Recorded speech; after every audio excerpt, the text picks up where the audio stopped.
I wanted to make a quick video. I sometimes I'm subscribed to a lot of like police dash cam videos, YouTube channels, and military stuff like that. And I've always it's not like it's I've always liked, but not in an enjoyment way, seeing the kind of violence that goes on in the world. And the reason I like it, I use that word loosely, is because it reminds you of evil.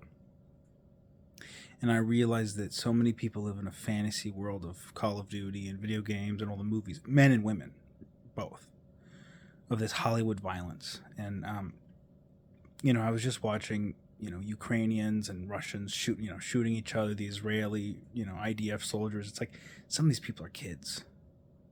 When I went to Israel in like 2017, I'm walking around Jerusalem just looking at people who are these IDF soldiers. I'm like, they're my age, right out of high school. And I just realized, like, when with these like police videos that I watch, you just see how quickly people leave this world. They don't listen, put the gun down, put the knife down. They're lifting the gun, and they're dead. That's it. Their blood's all over the asphalt. And it's just like, and I like to look at that theologically, and because I realize that, number one, we live in a fantasy, and number two, when we read the Bible, do we understand what God sees and why He said what He has said? Sometimes when I was younger and naive, I used to, the Bible's violent sometimes. It's, God never does violence.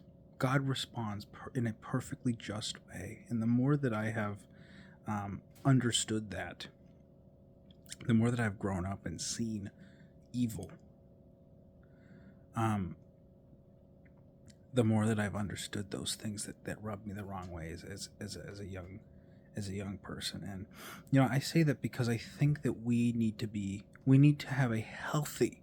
Now, there's people who love violence. They feed on violence. They're desensitized by it, right? I don't think that's good. I think we should be sensitive to violence, right?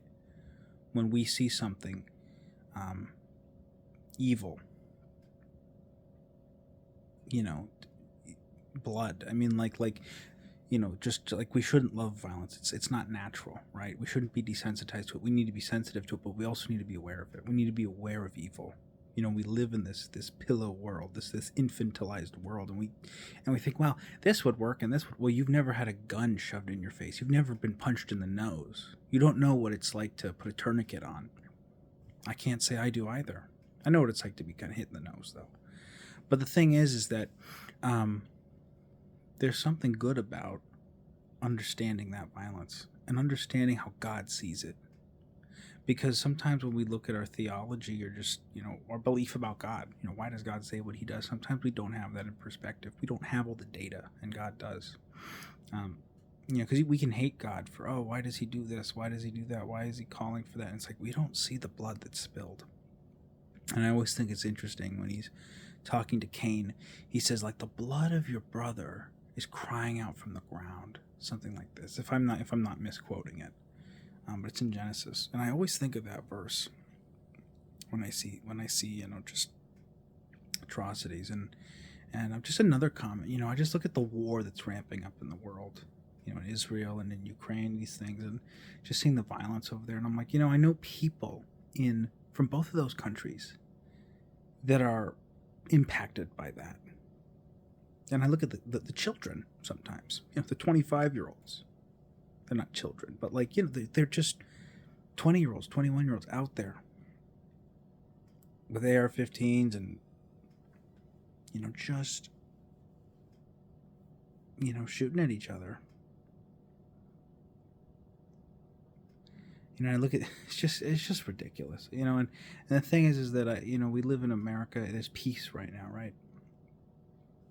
I just think about how quickly things can change, how quickly the things we worry about, how quickly the things we stress and love, our hopes and dreams, how quickly life can change. And there's a verse in James that talks about, we'll go here and we'll do this and that. And it says, oh man, what is your life?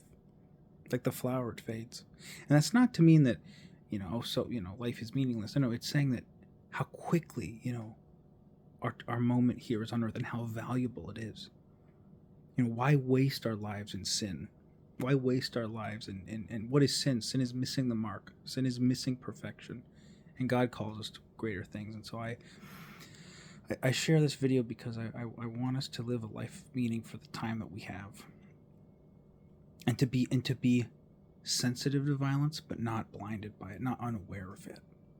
Not to live in the fantasy that these corporate media, the corporate media in Hollywood pretends exists. We're protected from it. We don't want to see it, but we have all of our opinions are shaped by it, and we consent to things that would keep us safe for peace and safety and security. We have freedom taken away. That's something else that we don't think about. Peace and safety, but what are we trading for peace and safety? Is it to be treated like a child?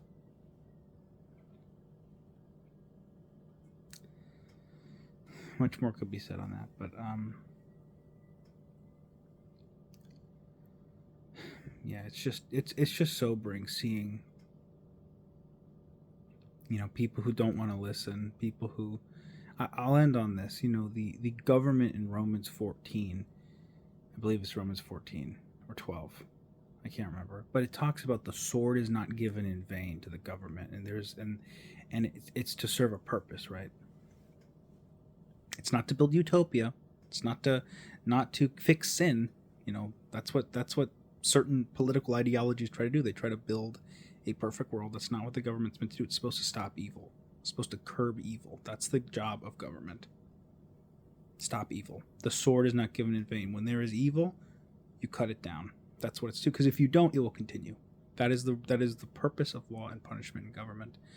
And so, when you see the government not doing that, they're failing their responsibility, or when they're trying to go beyond that, they are also failing to do the job that they've been given. And so I just realized that people, I just look at some of these police videos, it's like people not listening.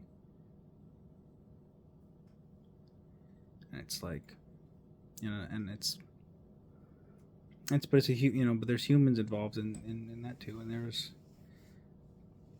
I don't know, but I just know police officers who have, it's a difficult job. It's a difficult job.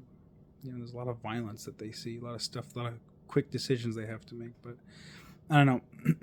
I also know that we're entering a world where the powers that exist are slowly abusing that power. And it makes me scared to see what the police will be like in 5 years, 10 years, the military, Will they be using that power well? Will they be taking away God-given rights from people? I don't know.